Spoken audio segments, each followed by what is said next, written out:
Europe 1. Le grand direct des médias, Thomas Joubert. Et c'est le plus grand gagnant de l'histoire des 12 coups de midi. Samedi, Christian Quesada a été éliminé après 193 participations au jeu de Jean-Luc Reichmann. Un parcours incroyable, des gains considérables avec plus de 800 000 euros. Ce matin, je suis ravi donc de recevoir Christian pour sa première interview en direct à la radio. Bonjour Christian et félicitations. Bonjour Thomas, écoutez, merci, ça me fait très plaisir d'être avec vous en direct. On avait eu l'occasion de se parler déjà deux fois mais par téléphone. Là, je découvre effectivement le monde des médias avec l'autre côté. Je trouve ça fascinant. Eh bien, bienvenue dans cette émission. Alors, ma première question est la suivante, Christian. Quel chanteur de rock américain était l'époux de Dita Von Teese de 2005 à 2007 Alors, c'est Marilyn Manson. C'est effectivement la question dont je n'ai pas eu le temps de répondre. C'est la question qui vous a fait chuter samedi, mais pourtant, vous connaissez la réponse. Oui, mais c'est vrai que le face-à-face qui m'opposait à Claire était très serré. Donc c'était quelqu'un qui a très bien joué. Et il lui restait 5 secondes pour sa question et moi que 2 secondes 88. Ce sont des chiffres dont je vais me souvenir et dont je n'ai pas eu le temps de répondre à la question. C'est le jeu, honnêtement c'est le jeu. Vous n'êtes pas trop déçu d'avoir été éliminé pour cette bêtise finalement ?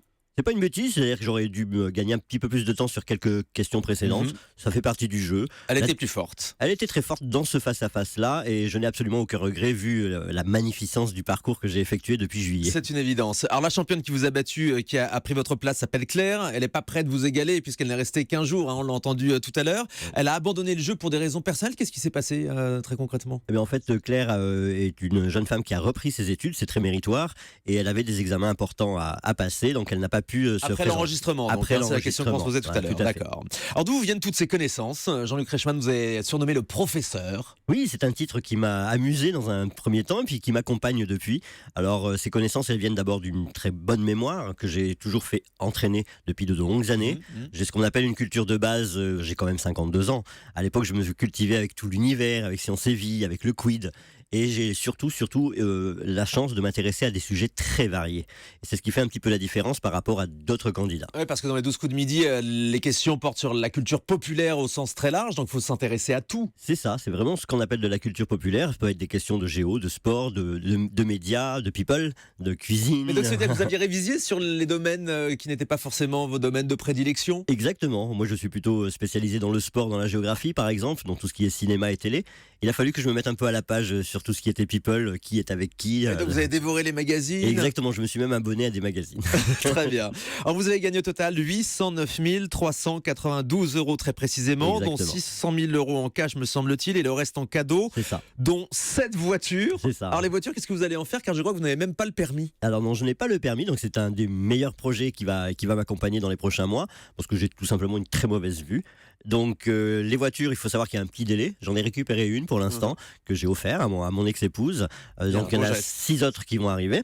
Et forcément, je vais garder la plus belle. Et puis les autres, je verrai. Je pense que j'en ferai profiter des proches aussi. Et vous étiez fixé la barre du million d'euros. Oui. Vous êtes tout de même satisfait de votre gain final à plus de 800 000 ? Bien évidemment. En fait, j'avais battu tous les records qui existaient dans le jeu. Le record de la longévité, le record du montant des gains. C'est pour ça qu'on vous avait eu en ligne régulièrement. Exactement. Et puis en fait, il restait plus vraiment d'objectif. Je m'étais fixé celui-là parce qu'il était symbolique. Alors je n'ai pas pu l'atteindre, mais ça fait vraiment partie du jeu. Mais bien sûr, il n'y a que du positif à en retirer. En 6 mois, vous êtes donc passé de bénéficiaire du RSA à quasi millionnaire. C'est un conte de fées que vous avez vécu, Christian. C'est vrai, il y a effectivement beaucoup de parallèles à faire avec le conte de fées traditionnel. Ça commence par Il était une fois, il y a des quêtes, il y a des embûches, il y a à la fin une merveilleuse histoire. Alors moi, mes enfants, je les ai déjà, mais par contre, je vais être heureux. Donc en fait, on peut faire un parallèle. Vous souhaitez vivre longtemps et d'être très heureux. Voilà, tout à fait. Alors vous avez participé auparavant déjà à des jeux télé, vous aviez fait Question pour un champion, des chiffres et des lettres. Oui. Est-ce que vous étiez inscrit aux 12 coups de midi en considérant que ce serait peut-être plus facile que ces jeux de culture ? En fait, ça faisait déjà quelques années que je n'avais pas fait de jeux télé. Je pensais que c'était un peu derrière moi. Ça remonte. Ça remonte.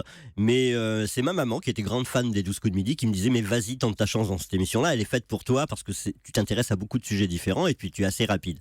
Et en fait, je me suis présenté dans les sélections du jeu en hommage à ma maman qui était décédée un mois avant ces sélections. Elle n'avait pas tort, votre maman. Ouais. Ce qui est rigolo, Christian, c'est que vous n'avez même pas la télé. Ah non, en fait, je suis vraiment très très peu branché télé, donc maintenant j'en ai gagné 7. Donc croyez-moi, je vais installer la plus belle dans le salon. Et voilà, mais maintenant je regarderai certainement avec un œil intéressé les 12 coups de midi. Mais oui, puisque la force de cette émission, c'est que vous êtes vraiment installé chez les gens. Pendant 6 mois, vous êtes devenu un personnage familier à l'heure du déjeuner. Vous vous êtes rendu compte de ça ? Oui, parce qu'au quotidien, je suis énormément reconnu dans la rue, des personnes qui me demandent spontanément des selfies, des personnes qui m'encouragent pendant les 6 mois à dire allez, vas-y, continue, va le plus loin possible. Je me suis réellement invité à table tous les midis chez des millions de Français. Ouais, 4 millions de téléspectateurs tous les Oui, midis, hein, c'est des ça. scores Il y a absolument eu incroyables. des pointes à 4,6 millions, enfin c'est quelque chose d'assez hallucinant. Et c'est vrai que je le ressentais au quotidien et je faisais partie de la famille, Et vraiment. comment vous vivez cette notoriété? Ça doit pas être évident à vivre. Eh bien, c'est quelque chose que je vis relativement bien parce que cette notoriété, je dirais assez subite, arrive à 52 ans. Si j'étais plus jeune, peut-être que je l'aurais vécu Vous avez la différemment. tête sur les épaules, c'est ça? Complètement. Et puis, je sais d'où je viens aussi, je sais où je veux aller. Voilà, j'ai encore beaucoup de projets qui vont se présenter à moi, professionnellement parlant. Alors lesquels, tiens, justement, qu'est-ce que vous allez faire? Je crois que vous aimeriez rester dans cet univers de la télévision. Complètement. Alors, j'ai déjà des opportunités concrètes qui sont d'élaborer des jeux pour des magazines télévisés, donc faire les grilles de mots croisés, les quiz et tout ça. Donc ça, c'est vraiment... Avec le groupe Prisma Media, c'est ça? C'est Ouais. ça, c'est mon domaine, donc ça c'est très intéressant pour moi. Mais j'ai aussi quelques petites idées de rester dans un univers de jeux Vous avez télé, des idées de concepts de jeux des télé? concepts de jeux télé, ou simplement faire la rédaction de questions ou la sélection des candidats. Je pense qu'on n'a pas fini de me voir encore dans ce milieu-là. Et l'antenne, co-animer un jeu télé? Vous êtes un Co-animer. personnage très connu des téléspectateurs maintenant? Co-animer, pourquoi pas? C'est vrai que ce qui a fait aussi mon succès durant ces 6 mois, c'est que je suis assez à l'aise. Que Ouais, je votre parle assez- personnalité, c'est clair. Voilà, je parle facilement. Voilà, j'ai un humour un peu décalé aussi. Ça a plu ou pas plu d'ailleurs, mais à pas mal de monde. Donc oui, co-animer, pourquoi pas. J'ai déjà quelques concepts de jeux dans mes tiroirs et pourquoi pas les mettre à pratique. Et il y aurait des projets avec Jean-Luc Reichmann? Alors c'est vrai que la complicité que j'ai nouée avec Jean-Luc Reichmann tout au long de ces 6 mois est réelle.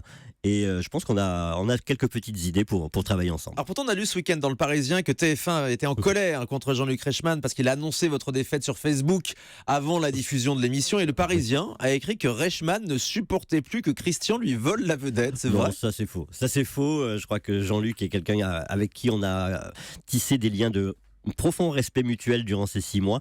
Je pense que la décision d'avoir parlé de mon départ, c'était quelque chose qui lui tenait à cœur pour me rendre hommage, tout simplement. C'était sincère. J'étais très touché de ces mots qui sont vraiment d'une profondeur qui m'ont énormément marqué. Et sa décision n'appartient qu'à lui et il a fait ça en bonne intelligence. Oui, en bonne intelligence, c'était aussi un moyen de faire le buzz pour cette émission et d'annoncer à la France entière qu'il fallait regarder l'émission et vous avez fait un record d'audience samedi. Donc finalement, ça a pas mal marché. Pendant votre parcours, Christian, certains de vos détracteurs vous ont accusé de tricherie. Oui, alors ça c'est absolument consternant, de bêtises. C'est-à-dire qu'on a parlé de l'oreillette, on a parlé des réponses sur le pupitre. Bon, bien évidemment, c'est entièrement faux. Je crois que TF1 ne prendrait jamais le risque de cela. Et en plus, oui, c'est impossible sur le plateau. Ah, c'est impossible. Vous ne pourriez pas voir les réponses, tout le monde le verrait. Le public est à 1,50 m derrière moi, donc bon, déjà, on peut comprendre que c'est totalement infondé. Il y a aussi eu des questions de favoritisme, du degré d'élocution de Jean-Luc. Tout ça, ce sont des foutaises, il faut vraiment le dire une fois pour toutes. On ne peut pas tricher pendant 6 mois et demi.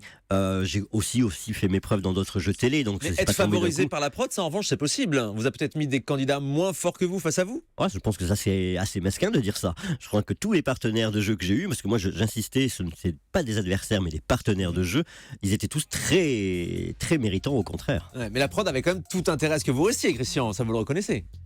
Mais en fait, parce que je me suis attaché à eux comme eux à moi, c'est aussi une aventure humaine. Il ne faut pas toujours voir le mal partout. C'est certain, on l'a bien senti en tout cas. Vous avez été très ému lors de cette défaite Tout à fait. samedi devant plus de 4 millions de téléspectateurs. Est-ce que vous avez déjà fait un gros achat avec vos gains ou pas encore? Alors le premier gros achat, c'est un beau voyage au Japon début mars. Eh ben, très bien, on vous souhaite d'ores et déjà un bon voyage. Et vous restez avec nous, Christian. Il y a Merci. Willy Rovelli qui arrive dans un instant. Merci.